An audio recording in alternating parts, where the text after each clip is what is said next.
This is Elliot Eisenberg of Graphs and Laughs here to catch you up to date on the latest in residential sales data for Hillsborough County.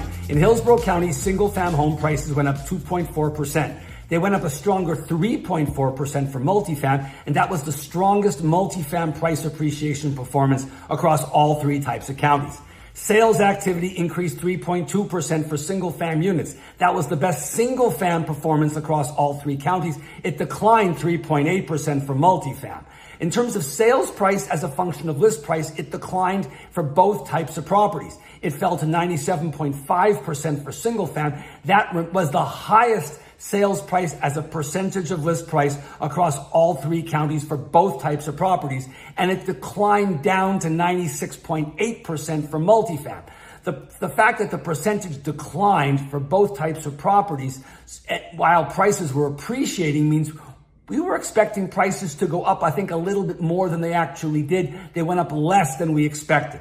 Pending sales activity fell 4.2 for single family and a larger 16.5 for multifamily. Lastly, inventory continues to expand dramatically across the county for all types of properties. Here in Hillsborough County, they went up 76.5% for single family, with now we have a 3-month supply of inventory, and up 141.2% for multi. That was the largest increase across all three counties in both types of properties, and now there's a 4.1 month supply. In Pasco County, single-fam home prices went up 3.6%. They went up just a little bit more than 0.2% for multifam. In terms of sales activity, it went up 2.8% for single-fam and a very strong 10.3% for multifamily. That's the largest sales activity increase across all three counties in both types of properties.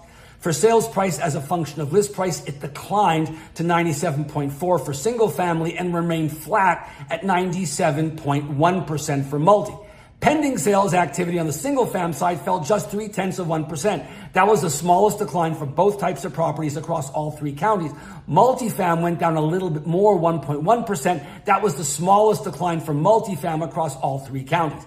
Lastly, inventory continues to rise dramatically in all three counties. It went up 87.5% for single family, leading to a 3-month supply of inventory here in Pasco, and up 70% for multifam, giving us 3.4 months supply of inventory. Inventory is rising quite dramatically. In Pinellas County, single-fam home prices went up 7.8%, the strongest performance across all counties and both types of properties. Multifam sale prices fell 1%. If we turn our attention and look at sales activity, it fell 2% for single and a little bit stronger, 13.6% for multifamily. Turning our attention to the sales price as a function of list price, it declined for both single and multi. For single family, the ratio is now 95.8, whereas for multi, it's 92.8. And this decline suggests that while prices have generally increased, suggests that people have been thinking that price performance would be better than it actually is.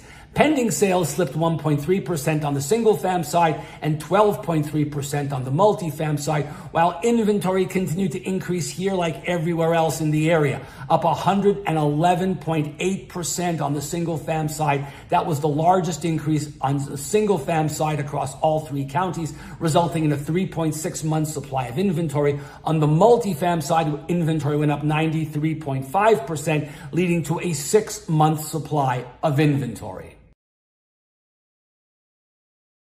Turning our attention to the national economy, GDP growth has clearly weakened. In Q1, it was 1.3%. In Q2 right now, it's looking to be about 2%. This is a far cry from what it was in the second half of 23, when it was double or close to triple what we're experiencing right now. As a result of that, unemployment is rising and inflation's falling. On the unemployment front, unemployment's risen from its trough of 3.4% a little more than a year ago to 4% right now. That's gone up a little bit more than I would like to see. It's making me a little bit nervous. I'm paying close attention. On the inflation front, inflation continues to decline again, and that's good news. There were a couple of months there in early 24 where inflation seemed a little bit stagnant. And as a result of that, the Fed got nervous, markets expectations declined, and interest rates didn't go down a lot. That said, we've seen interest rates decline quite considerably over the last couple of months as inflation again has begun to come down nicely. The 10-year Treasury's fallen from 4.7 to 4.2, and sympathetically, the 30-year mortgage has fallen from 7.2 to 6.9. Nice progress. And I expect that we'll see more progress, and as a result, we'll get one, if not two, interest rate cuts. But it depends entirely on the speed of how fast and how much interest rates fall. Remember, the Fed was badly burned in late 21 and 22 when they told us inflation wasn't a problem and wouldn't last very long, only to find that inflation increased year over year in July of 22 by 9.2%. So the Fed's holding back and waiting. That said, I expect to see at least one, if not two cuts. If we get one cut, it'll probably come in November. If we get two cuts, we'll get one in September and one in December. Each will be a quarter point. I'm somewhat optimistic we'll actually get two cuts. That said, my biggest fear going forward remains the fear of a possible recession. Unemployment is going up, and historically unemployment rising like it has resulted in a recession. That said, the resiliency and strength of the U.S. economy, and in particular U.S. consumers, has kept recession possibility at bay so far. Let's hope it stays that way.